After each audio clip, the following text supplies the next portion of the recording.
10 मई 2024 महाराष्ट्र का पालघर जिला वसई विरार हाईवे से सटे एक नाले में डीकंपोज बॉडी पड़ी हुई है, ऐसी सूचना पुलिस को दी जाती है। पुलिस जब वहां पर पहुंचती है और बॉडी की पूरी तरह से सर्च करती है तो उसमें उन्हें ना तो पर्स मिलता है, ना कोई मोबाइल मिलता है और पहले ही दृश्य में पुलिस को ये लगता है कि ये एक एक्सीडेंट केस है। लेकिन जब तलाशी में उन्हें एक कागज मिलता है, वो कागज थोड़ा सा मोटा होता है, उस पर सिर्फ लिखा होता है ESEL।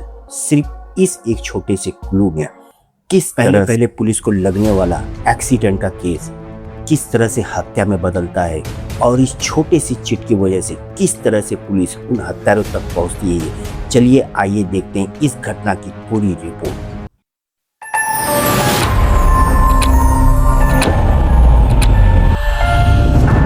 10 मई 2024 को पुलिस को जब सूचना मिलती है तो पुलिस वहां पर पहुंचती है। उस वक्त रात का समय हुआ रहता है और मैं आपको बता दूं कि हाईवे के पास में सटे हुए नाले जो अधिकतर बारिश में जो पानियां आते हैं वो ताकि हाईवे पे ना इकट्ठा हो, इसलिए अगल बगल गटर बनाए जाते हैं और ज़्यादातर समय वो सूखे ही रहते हैं। और उस वक्त मई का महीना था, जो प्रचंड गर्मी थी, पूरे देश में प्रचंड गर्मी थी। उस वक्त वो नाला पूरी तरह से सूखा हुआ था, लेकिन बॉडी बहुत डिकम्पोज थी।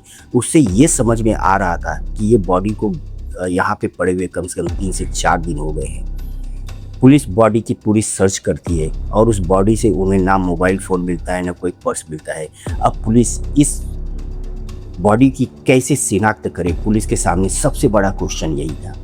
फिर पुलिस ने सबसे पहले उसे ADR में दर्ज किया।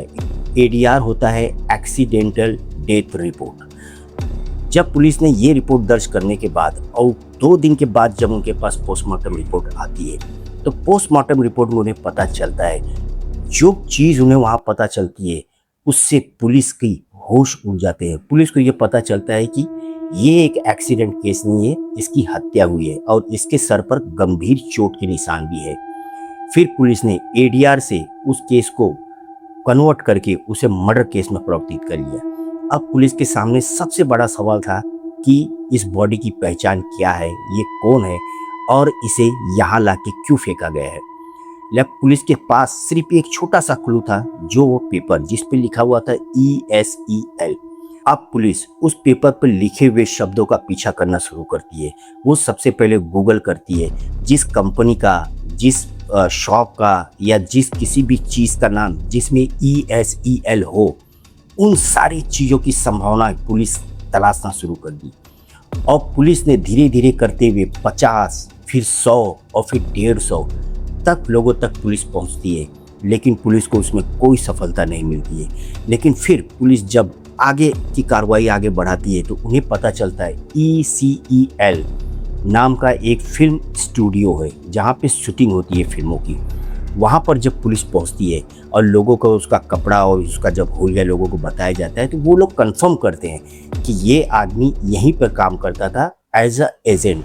शूटिंग में बड़े बड़े प्रोडक्शन हाउस में ये लगता है कि मतलब जब आउटसाइड जब शूटिंगें होती है तो वहाँ पे मार्केट का सीन क्रिएट करना हो या होटल का सीन क्रिएट करना हो, जिस तरह का भी सीन क्रिएट करना हो, तो अगल बगल जो लोग होते हैं मोस्टली वो जूनियर आर्टिस्ट होते हैं, तो उनको प्रोडक्शन हाउस तक पहुंचाना, उसके बीच में एजेंट होता है।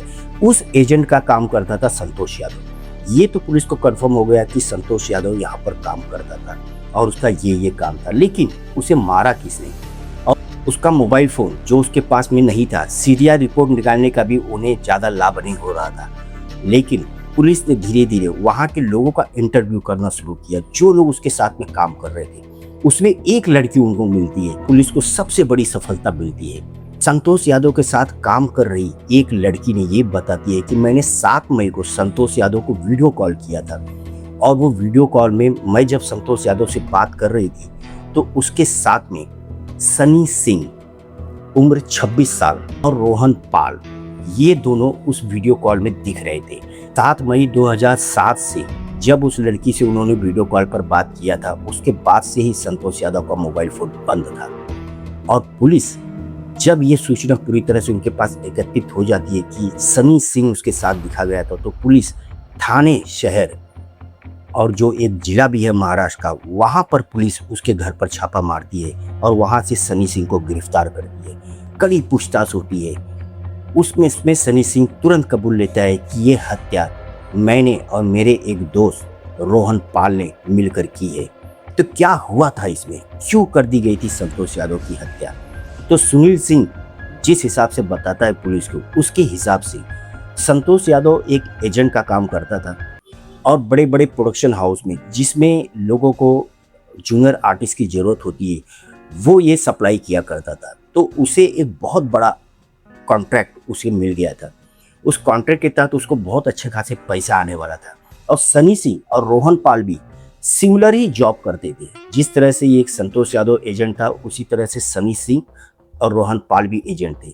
लेकिन आउटडोर शूटिंग के लिए एक प्रोडक्शन हाउस से उसे ऑफर आया रहता है कि आप उन्हें जूनियर आर्टिस्ट सप्लाई करके दीजिए। ये एक बहुत बड़ा कॉन्ट्रैक्ट रहता है, जिसकी वजह से सनी सिंह और रोहन पाल में एक जेलसी आ जाती है, एक जलन आ जाता है। उन्हें रहा ही नहीं जाता है कि मतलब किस तरह से संतोष यादव ने इतना बड़ा कॉन्ट्रैक्ट उनके रह के ले लिया। वो सोच रहे थे कि ये कॉन्ट्रैक्ट के लिए हम डिजर्व करते हैं। बस इतनी सी बार अपने अंदर पूरी जलन रखने के बाद संतोष यादव से वो लोग कहते हैं कि इतना बड़ा आपने कॉन्ट्रैक्ट पाया है तो क्यों ना इस चीज़ को सेलिब्रेट किया जाए और एक पार्टी की जाए। वो लोग जगह निश्चित करते हैं नाला सोपारा। नाला सोपारा एक ढाबे पर वो लोग बैठते हैं और वहाँ पे शराब की पार्टियाँ चलती हैं। फिर कुछ देर के बाद हाईवे के बहुत ही दूर, जहाँ पे अंधकार, जहाँ पे कोई जल्दी आता जाता ना हो, वहाँ ले जाकर सनी सिंह की पत्थरों से कुचल कर हत्या कर दी जाती है। सनी सिंह के पास जो भी उसकी बिलोंगिंग रहती है, मोबाइल फोन, पर्स, वो सब निकाल लिया जाता है ताकि पुलिस संतोष यादव तक न पहुंच पाए और पुलिस उसकी पहचान न कर पाए कि ये बॉडी संतोष यादव की थी। इसमें लगभग उनको कामयाबी मिल रही थी।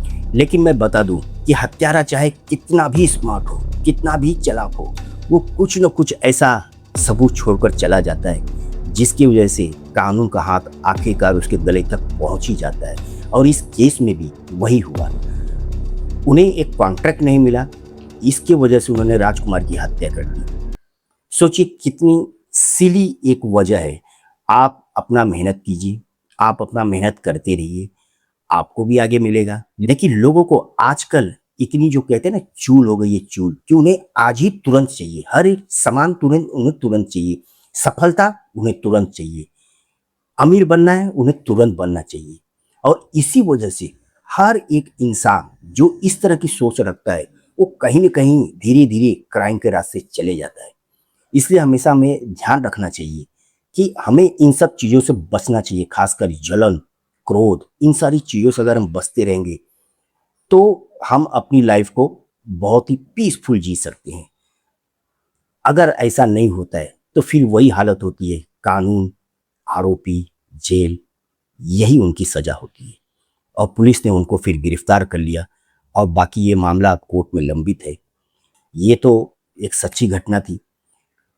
मैं इसी तरह का नया नया और जो ज़्यादातर यूट्यूबर इसको कवर नहीं करती, मैं ऐसी ही सच्ची घटना मैं अपने चैनल पर लेके आता रहूँगा। आप लोग मेरे चैनल को सपोर्ट कीजिए, सब्सक्राइब कीजिए। आप लोगों का बहुत बहुत धन्यवाद।